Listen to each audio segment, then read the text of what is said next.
ਵੱਡਾ ਤਵਾ ਅੱਜ ਕੀ ਬਣਾਉ ਜੇ? ਤਵੇ ਤੇ ਬਣਦਾ ਪਿਆ ਸਾਡਾ। ਇੱਧਰ ਆਓ, ਅੱਗੇ ਹੀ ਆ ਜਾਓ। ਇਹ ਜਨਾਬ ਸਾਬਤ ਟਮਾਟਰ ਹੀ ਟਮਾਟਰ। ਹਾਂਜੀ, ਇਹ ਜਨਾਬ ਸਾਡਾ ਬਣਦਾ ਪਿਆ ਆਪਣਾ ਕਬਾਬ ਮਸਾਲਾ, ਛੋਟੇ ਚਮਚ ਦਿਓ ਜੀ। ਅੱਛਾ ਜੀ, ਇਹਦੇ ਵਿੱਚ 3 ਕਿਲੋ ਕਬਾਬ ਅਸੀਂ ਬਣਾ ਲਏ ਨੇ। ਉਹਦੇ ਵਿੱਚ ਅਸੀਂ ਤਕਰੀਬਨ 2 ਚਮਚ ਪਾ ਦਿਆਂਗੇ ਨਮਕ ਦੇ, ਤੇ ਉਸ ਤੋਂ ਬਾਅਦ ਜਨਾਬ 2 ਹੀ ਚਮਚ ਜਿਹੜਾ ਨਾ ਪਾ ਦਿਆਂਗੇ ਲਾਲ ਮਿਰਚ ਦੇ। ਔਰ ਇਹਨਾਂ ਟਮਾਟਰਾਂ ਦੇ ਵਿੱਚ ਪਾਣੀ ਪਾ ਕੇ, ਪਾਣੀ ਪਾਓ ਉਸਤਾਦ ਜੀ, ਪਾਣੀ ਪਾ ਕੇ ਤੇ ਇਹਨਾਂ ਦੇ ਢੱਕਣ ਰੱਖ ਕੇ ਇਹਨਾਂ ਨੂੰ ਗਲਾ ਲਾਂਗੇ। ਇਹਨਾਂ ਦੀ ਸਕਿਨ ਉੱਥੋਂ ਉਤਾਰ ਲਵਾਂਗੇ। ਉਸ ਤੋਂ ਬਾਅਦ ਇਹਨਾਂ ਨੂੰ ਚੰਗੀ ਤਰ੍ਹਾਂ ਜਿਹੜਾ ਨਾ ਕੁੱਟ ਕੇ ਤੇ ਇਹਨਾਂ ਦੀ ਗ੍ਰੇਵੀ ਬਣਾ ਲਾਂਗੇ। ਅੱਛਾ, ਟਮਾਟਰਾਂ ਨੂੰ ਇਸ ਤਰ੍ਹਾਂ ਕੱਟ ਲਾ ਲੈਣੇ ਨੇ ਉੱਤੋਂ ਸਿਰਫ। ਉਸ ਤੋਂ ਬਾਅਦ ਜਿਹੜਾ ਨਾ ਇਹਨਾਂ ਦੇ ਛਿਲਕੇ ਲਾ ਲੈਣੇ ਨੇ। ਛਿਲਕੇ ਲਾ ਕੇ ਇਹਨਾਂ ਨੂੰ ਚੰਗੀ ਤਰ੍ਹਾਂ ਕੁੱਟ ਲੈਣਾ, ਕੁੱਟ ਕੇ ਤੇ ਇਹਦੀ ਗ੍ਰੇਵੀ ਬਣਾ ਲੈਣੀ।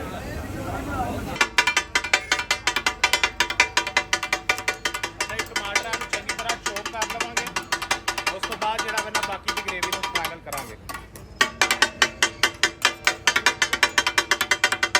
ਓਏ ਹੋਏ ਹੋਏ ਹੋਏ, ਕਬਾਬ ਕਬਾਬ ਤੇ ਮਿਰਚਾਂ ਹੀ ਮਿਰਚਾਂ।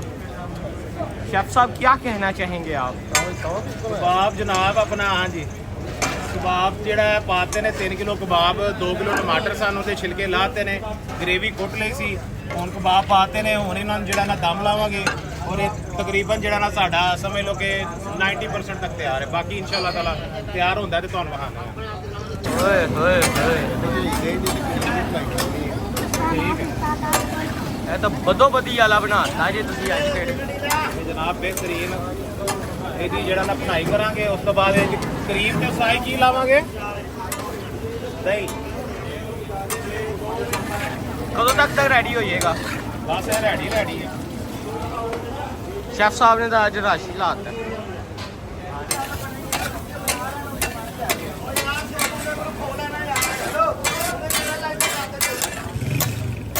ਅੱਛਾ ਜੀ, ਐਂਡ ਦੇ ਉੱਤੇ ਅਸੀਂ ਤੇ ਜਲਾਤਾ ਦਹੀਂ ਲਾ ਕੇ ਸਾਈ। ਹੋਰ ਕੀ ਲਾਇਆ?